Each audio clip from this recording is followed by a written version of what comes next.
Hello, my name is Jack Humes. I'm an attorney with Sevilla Law, and today we're going to have a crash course in real estate. First, we have to look at the practice of law itself. The practice of law is not just litigation, like many people think, but it's also transactional items, and transactional includes the purchase and sale of real estate. Practicing law includes giving legal advice and counsel to people that are in the process of purchasing or selling real estate. The preparation of contracts, which constitute legal rights and also constitutes the practice of law. Lending institutions are real estate brokers, title insurers, and other corporations are especially vulnerable to their lines of work because they're engaged and can be engaged in the unauthorized practice of law. The courts have held that it's unauthorized practice of law for persons other than a licensed attorney to conduct or represent parties in the closing of a real estate transaction and the refinancing of a mortgage. Simply filling in the blanks of a standardized form drafted by attorneys, if you actually require legal judgment to fill in those forms, can even constitute the unauthorized practice of law. The drafting of franchise agreements, offering circulars and license agreements, and executing registration certificates is practicing law. Anytime that you're considering buying real estate or selling real estate, you need to consult with an attorney before signing the contract. I can't tell you how many times I've had people sign the contract, then bring it in and say, would you look this over? Well, that's fine, but unfortunately there could have been a lot more provisions that we could have put in for the client had we been involved in the negotiation before the contract was signed.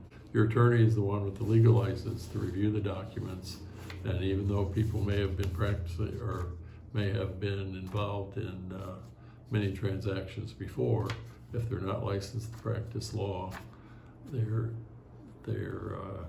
not really authorized to give you advice on that subject. Now I want to give you a contracts overview. In every contract, there's an offer, there needs to be an offer and acceptance. An offer is the willingness of a person to enter into an agreement for a certain set of terms. The acceptance can be communicated by actually rendering performance or notifying the offer of the acceptance. Rendering performance could be an offer to I'll pay you $1,000 if you paint my house, and then the acceptance would be by the painter painting your house. In real estate situations, the offer is made on a contract, offer to purchase or offer to sell, and then the party accepts it by signing that contract and delivering it back to the offerer. Another element of a contract has to be consideration. The old law school adage is that there has to be some consideration as small as a peppercorn, but it still needs to have consideration to be a binding contract. And that consideration could be performance or could be a promise to perform. In real estate contracts, consideration may arise out of simple duties and the exercise of good faith. If each party is not assuming some legal obligation to the other, the contract does not have sufficient consideration. Let's talk about oral contracts. Many times I've heard the adage that, well, an oral contract is just as good as written contract? Well, in some cases, oral contracts are binding, but naturally, oral contracts are harder to prove up, especially if there's some disagreement in the terms and there's no real evidence of what those terms were, of this oral contract. So, in any contract situation, it's desirable to have a written agreement.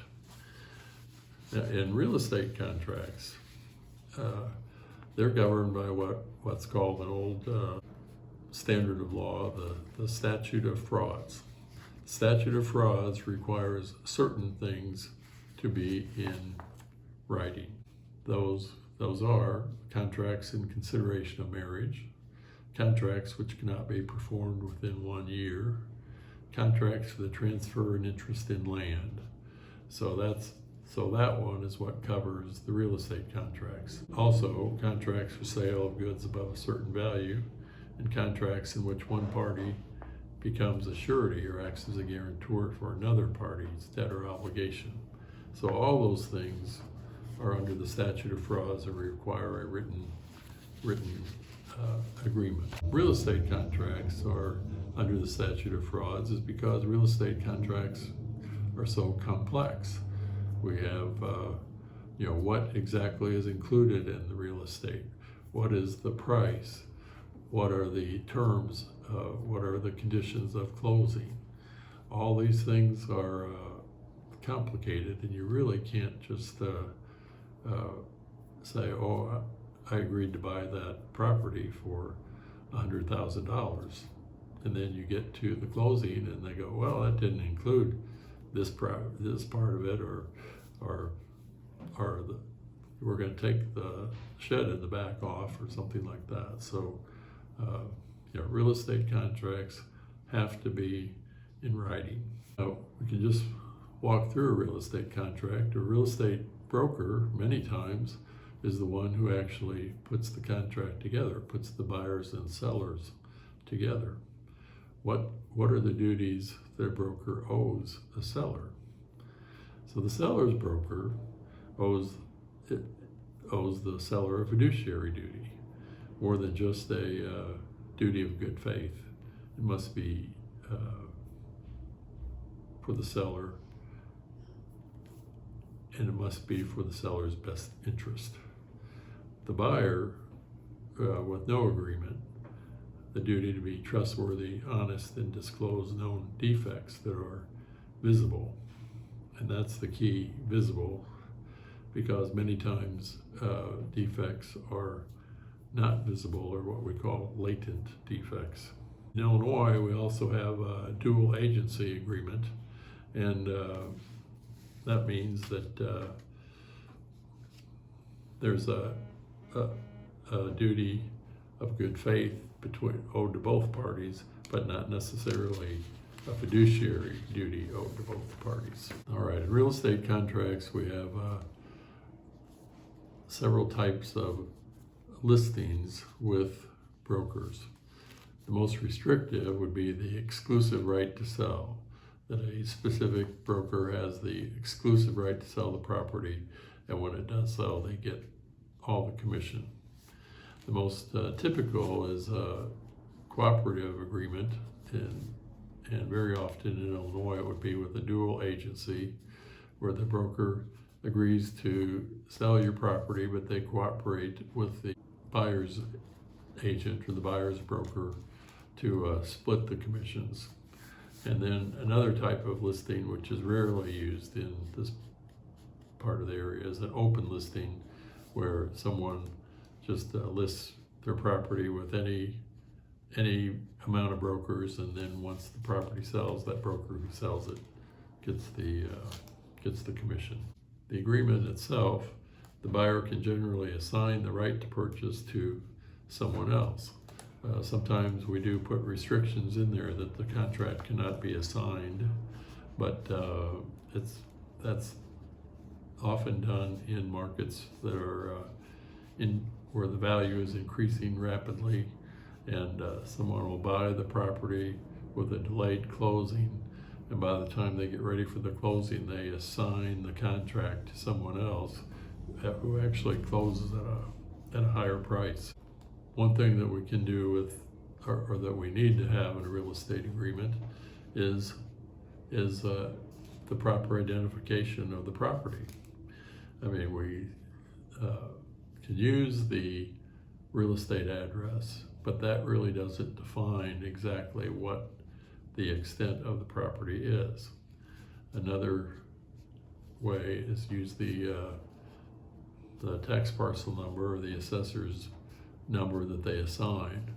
You can usually look that number up on a GIS system with the local county office and generally see what that property description is, but it's not it's still not the best description. Your best description would be to have a subdivision lot number, because that was based on a survey plat that has the exact dimensions surveyed out for that parcel. Or many times a property will have a meets and bounds description where a surveyor uses distances and coordinates to make a property description that is very accurate. All right, let's look at some of the details of the agreement itself. The first provision of any commercial real estate contract is the agreement of the sale. It begins, for and in consideration of the mutual conditions and covenants herein set forth, and all other good and valuable consideration, the receipt and sufficiency of which is hereby acknowledged, the seller agrees to sell, and purchaser agrees to purchase from the seller the property.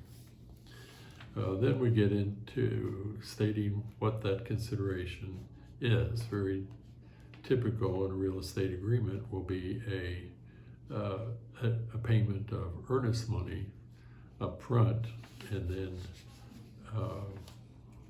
that earnest money either can be non-refundable or it may be refundable if certain of those conditions can't be met.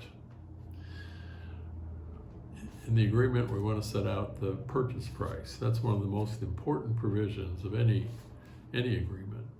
In Illinois, an enforceable real estate contract must include the purchase price and the manner of payment. The use of earnest money, the handling of the balance of the purchase price, and the allocation of the purchase price between the real and personal property are all aspects of the purchase price and are often addressed in detail in a real estate contract. Calculating the purchase price. Well, many times the seller will have an opinion of value. There might be an appraised price, or it might be based on the amount of land which is to be determined. So you could have a lump sum price. You're going to buy the house and property for $350,000, or you could have it would still be sufficient to have say a purchase price per acre, that I'm going to buy this farmland at $10,000 per acre, and estimated to be 87 acres, but surveyed to govern. So, and then the survey may come out to be 77 acres instead of 87 acres. So that's a proper way to state the purchase price. Other clauses that you might want to address would be the governing law. You might say that the contract's going to be, any determinations in the contract to be based on the law of Illinois. You might be buying property in Missouri. In that case, you'd say, even though we're drawing up and executing the contract in Illinois, we might say that it'll be based on Missouri law. But you should identify what the governing law is. Also, the parties may want certain indemnifications for certain items. If a person is buying the property, they're going to have certain inspections done that could create damage to the seller's property. You want to indemnify the seller for that activity. Also, it might be that you have a clause about attorney's fees, that each side pays their own attorney's fees, that the prevailing party pays the attorney's fees if there's any litigation over the contract, or even requires the other side to get legal services. And then another clause that's typically put in there would be liquidated damages, and that is usually associated with the earnest money, that if someone decides not to go through the contract or breach the contract, the sole remedy may be the forfeiting the earnest money as liquidated damages. Liquidated damages are supposed to be damages that cover you for some of your losses, where it's hard to determine what those losses are. Let's look at some of these concepts in a little more detail. Indemnity provisions. Real estate contracts often require the purchaser to provide an indemnity in favor of the seller as to the due diligence activities on the property, which is actually in addition to insurance that the seller may have. There might be an environmental issue that's identified in connection with the purchaser's environmental investigation. So you may want an indemnity provision about that, and potential disputes with the tenant may come to light, and the seller may propose to indemnify the purchaser to address that issue and any future liability loss that the purchaser might have in connection there with that sale.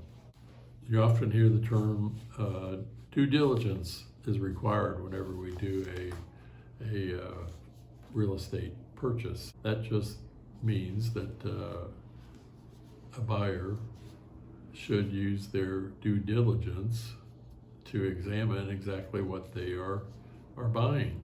What kind of things does the buyer have? Well, we can say that they have so many days to decide if they want to buy the property before they're actually obligated to complete the purchase. That's what we typically call a free look. It doesn't obligate the buyer to buy anything. It's really just holding it open for a certain period of time. The standard look is that the buyer can reject the purchase at the end of the due diligence period on reasonable grounds. And in Illinois, sellers typically are allowed to cure a defect. Some forms allow cure within a reasonable time, and others release the seller from liability. In other forms, sellers retain liability on various grounds, regardless of whether the seller returns the earnest money or not. Due diligence activities might include examination of the property for structural defects, examination of the property for environmental issues, looking at all the systems that may be involved in the property, and typically then the buyer has a certain period of time to do that. They go to the seller and say, I found these defects, and then it gives the seller a choice to either fix the defects or decline to fix the defects, or make some type of adjustment in the contract. Sometimes a defect will be identified, and the seller doesn't really have the money to fix that defect, but they end up getting a bid from a contractor to do that work and either reduce the purchase price by that amount, or they can agree otherwise. They could say, well, I'll pay half of it. So it might be a $10,000 fix, and the seller agrees to reduce it by by 5. Financing, that's another big contingency in any real estate contract, because oftentimes the person doesn't have the cash to buy the property and needs to get financing. The lender wants to know exactly what property they are buying, so before they can commit to loaning the money to a buyer, there has to be this, in part of this due diligence period, an examination by the lender for the financing. So typically we might give the person 15 or 30 days in order to secure financing. They would provide a contract, probably provide the title policy, which we'll get into, and provide all their personal information to the lender, and then the lender will make a determination whether they'll finance it or not. If the lender approves it, then that contingency should be released from the contract and you move on. We often hear the term marketable title. What is marketable title? Well, you might have inherited the property and you think that you own it exclusively, but it might turn out that through a title exam that there are actually other interests in the property. It could also be the possibility that some home improvements were done on the property and weren't paid for to the contractor's liking, and they filed a mechanics lien against the property. The seller should have that information, but sometimes they don't. Sometimes the lien is filed without proper notice and it appears on the record. There's also many types of judgments and liens that can attach to real estate. If a seller had some type of a judgment against them, say from a prior car accident or a default on a credit card or something, and a judgment was obtained against that person, that judgment gets filed at the courthouse and ends up attaching to the property, so that you don't have marketable title to that property. These are various encumbrances that are on the land that you need to clear before a buyer can actually take marketable title to that property.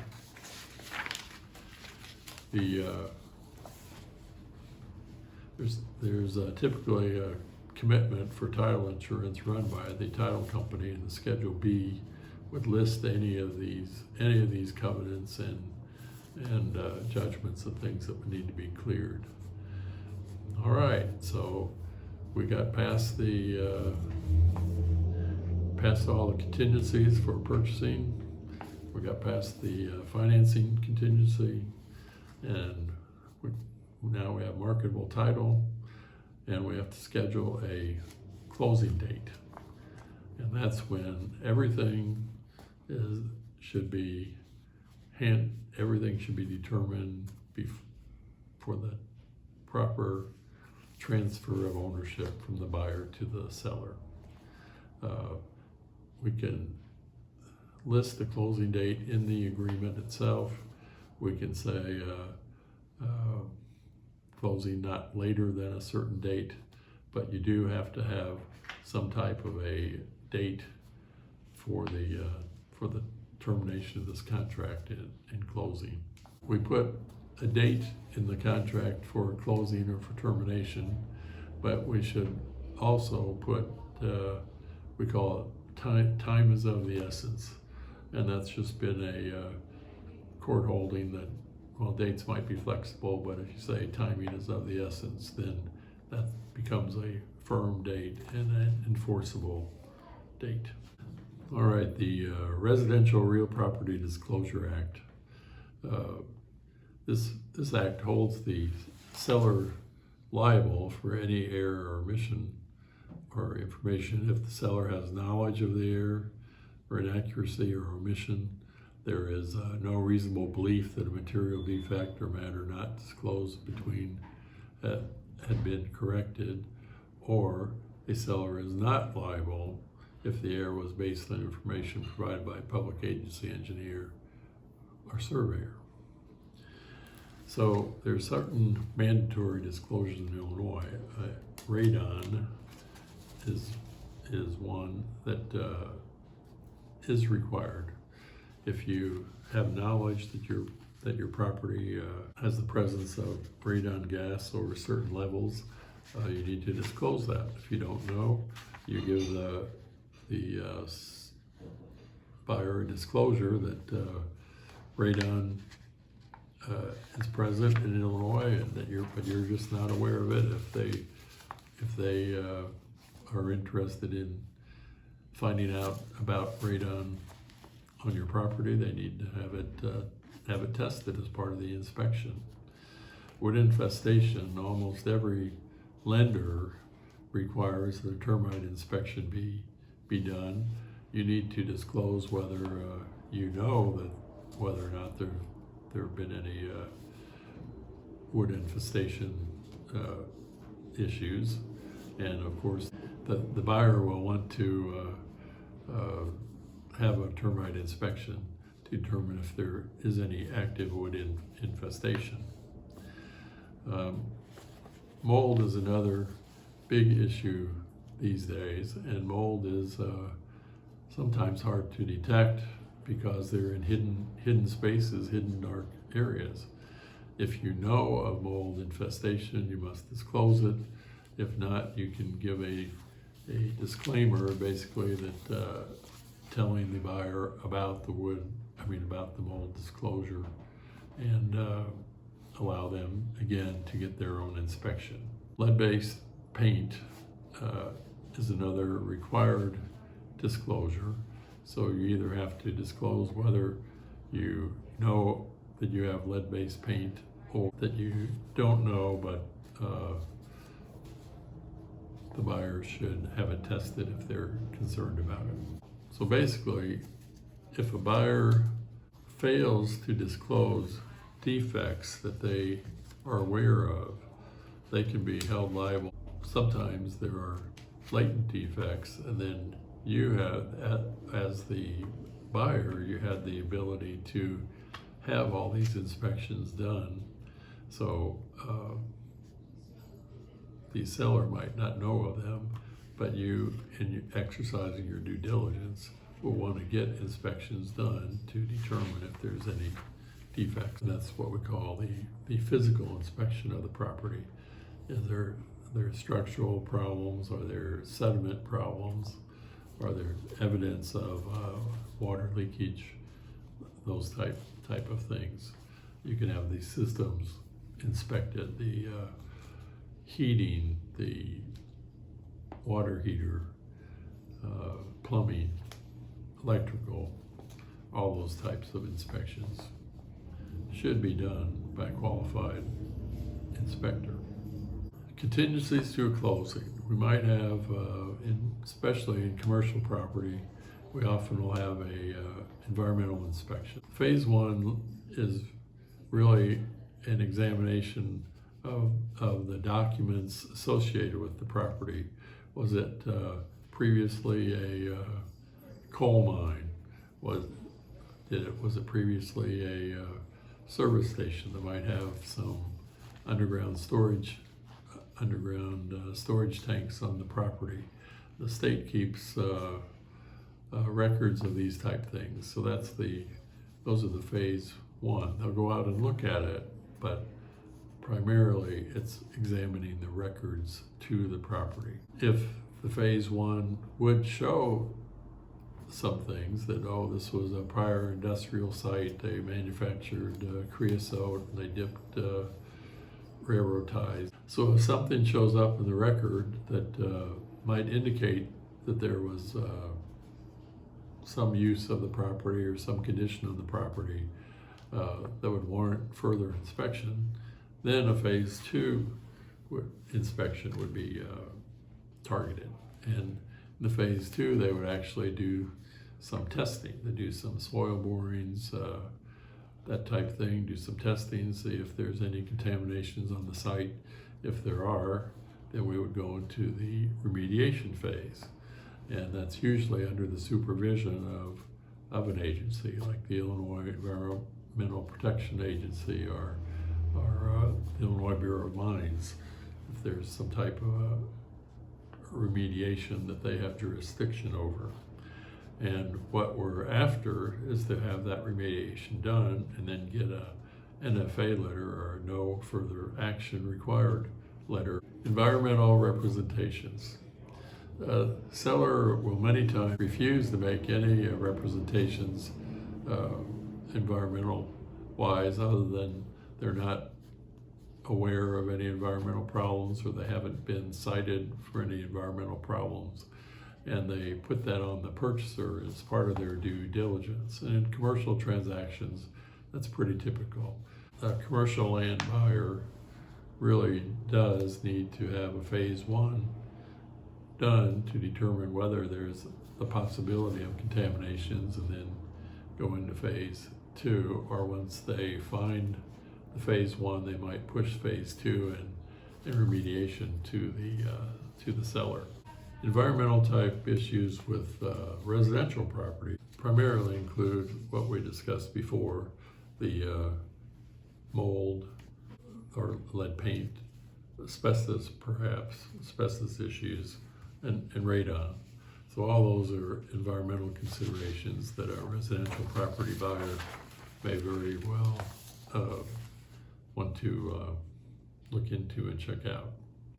Sometimes if you're buying a residential property or commercial property as well, it might be subject to existing leases. And if you're buying it as investment property and you want to know that there really are leases into effect, the seller will give you a list of the leases for each apartment, but you don't know for a fact if the tenant agrees with that. So it's good to get an estoppel certificate from each tenant, just so you know that you have a tenant and how long you have that tenant. The estoppel certificate can say a number of things. What is the space they lease? What is their term? When does it expire? What rent are they paying? Do they have a security deposit?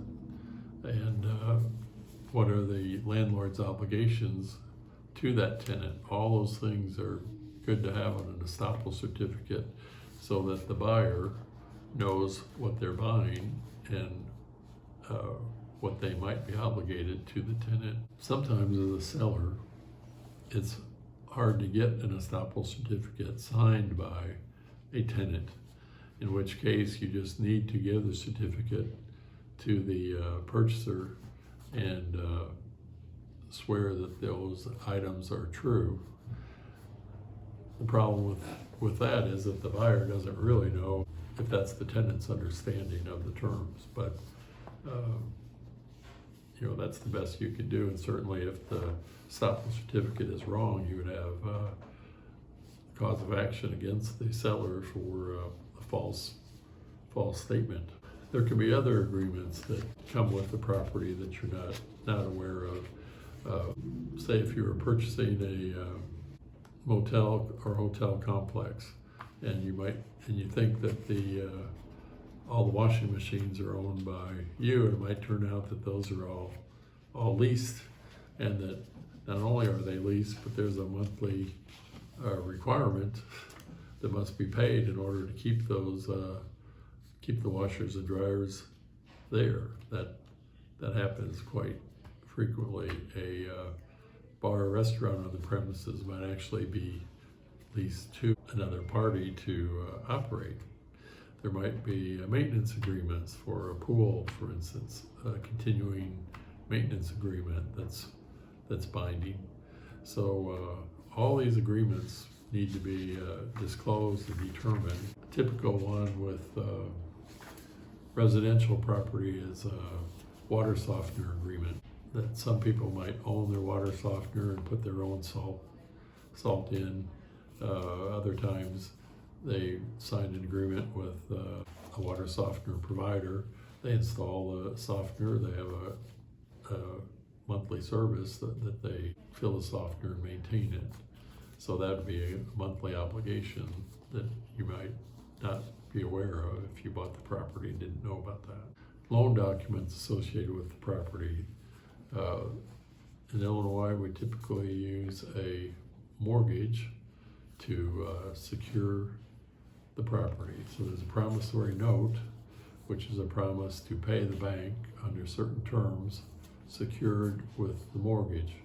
The mortgage is filed with the recorder's office, and anyone searching the record would know they have to pay that mortgage off before the property can be conveyed with marketable title. Sometimes with say rental property or commercial property, you actually have to assign the leases or the rents to the bank as part of the financing consideration. Also, all the fixtures on the property might be secured with a UCC 1 agreement, Uniform Commercial Code agreement, fixture filing, which is filed at the state level. Also, financing statements are filed with the Secretary of State's office that secure the debt with respect to the fixtures and personal property. All right, finally, we've done all the due diligence. We're ready for the closing itself. What are the necessary documents to get to the closing? Well, we're going to need a deed to actually transfer the interest of the property from the seller to the buyer. We need a bill of sale for any personal property involved in the transaction. We need assignments and assumptions of the contracts, all these contracts for services and things we talked about. We want to assign those. We want to sign the leases and assume the liability as the purchaser with the leases. We have the estoppel certificates that we talked about from the tenants, and then the fees and prorations, such as the closing fee itself, any escrow fees, proration of taxes up to the point of the transfer, so that the buyer knows that all the taxes are paid, and utilities. A lot of times we will prorate the utilities. In the closing, we said that a deed was required. We're going to need general warranty deed. Would be the best thing to have, is your warranty deed, because that requires the seller to warrant the title. That's in addition to your title insurance, where you actually have a title insurer on the title. Another type of deed, which corporations many times use, is a special warranty deed, and they're saying that they're going to warrant anything that happened to the property while they had it, but not necessarily from before they had it. And that's, again, why title insurance is very important, because they warrant it back, that they insure the title back before the special warranty deed time. And there's no warranty at all from the person signing the quitclaim deed. All they're doing is saying, I relinquish any and all rights that I have in this property. So that's often required when there might be a marital interest in the property. So they'll get a quitclaim deed from the spouse. There might be several heirs to the property, and one of the heirs is trying to buy it. He gets quitclaim deeds from all the other heirs. So there's no warranty with a quitclaim deed. All they're doing is saying, I'm giving you all the interest that I have, whatever that might be. Sometimes there are issues in actually enforcing the contract, and what are the remedies available to the parties of the contract. Well, as a buyer, it might be that the seller now, after you've done all this due diligence and you're ready to close on the contract, the seller, for some reason, might not want to come to the closing. And so your remedy as a buyer would be to get a court to order specific performance. That means that the court says you must specifically perform this contract as it was written. Another remedy could be money damages, and the money damages could be what you're going to lose by the seller not closing by a certain time, or if there's a total breach of the contract that they're not going to sell it to you, what your expenses were, what the fair market value of the property is on the date of the breach versus what you had a contract price for. And incidentally, that's many times why a seller refuses to sell, is that the property increases in value for some reason. A buyer might also rescind the contract. They might ask for a rescission. That means that that some terms or some information has come up that would allow the buyer to get out of the contract and ask for a rescission of the contract, meaning take it back, or that put me in the same position I was before, gives me my earnest money back. That can be done in either as a mutual rescission, and many times that's actually in the language of the contract, that you get your earnest money back if you can't get financing or the inspection fails. Or it can be a unilateral rescission, where the disappointed buyer or seller seeks a judicial decree determining that the contract or terminating the contract. In a legal rescission, the buyer or seller simply declares that the other's conduct constitutes grounds for termination. The seller's remedies, again, that might be specific performance, and that's where they're asking that the buyer pay the purchase price and close on the property. Sometimes that's very difficult to actually enforce. For instance, if the reason that they're not closing on the property is because they couldn't get financing for it, and it was beyond the time of the contingency release, it's hard to force somebody to buy something that they don't have the money for, but that is a legal remedy. And again, we talked about damages for the buyer. Well, there's damages for the seller. The buyer might have agreed to a certain purchase price, and now it turns out that there was a strong downturn in the market during the contract term. The buyer doesn't want to buy it, and the seller wants to force them to buy it. So there's damages available to them, the difference in the purchase price and the current price. In buying property, it's often said that ownership of property, of a parcel of property, is really a bundle of sticks, that if you received your warranty deed and you have everything fee simple, no one else has any conditions at all on the property, you own the whole thing. But oftentimes you don't have all the sticks. You have to give up a few sticks, and it might be to the power company who wants an easement for power across the property. The telephone company wants an easement for telephone. Cable company wants an easement. The water company and the sewer company all want easements in order to put utilities across your property, maybe at the front, maybe at the back, along the side. But easements are very important to look at on your property, and that will be in the Schedule B of the title report that I talked about earlier. An easement simply gives another person a right to do something. It doesn't mean that once you grant them an easement that you can't do anything with the property. You just can't unreasonably interfere with that property. In easements, we usually have a benefited parcel and a burdened parcel.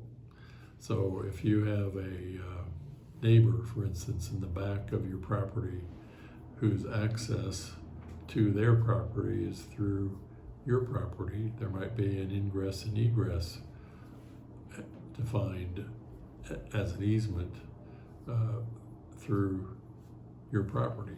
So these are all very important things to know before you actually purchase that property.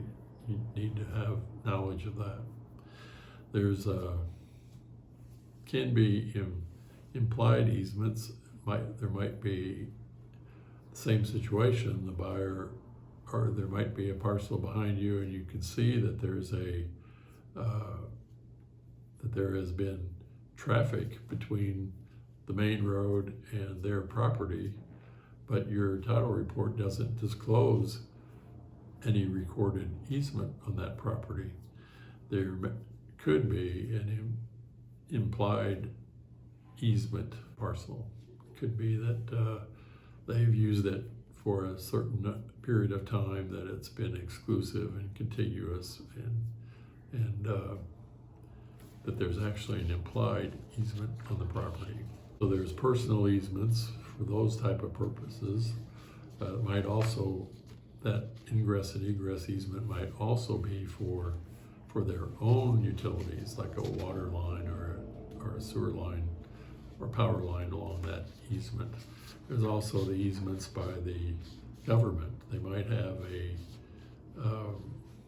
they may have a roadway easement that isn't immediately apparent. You can also terminate an easement. It might be in the express conditions of the agreement.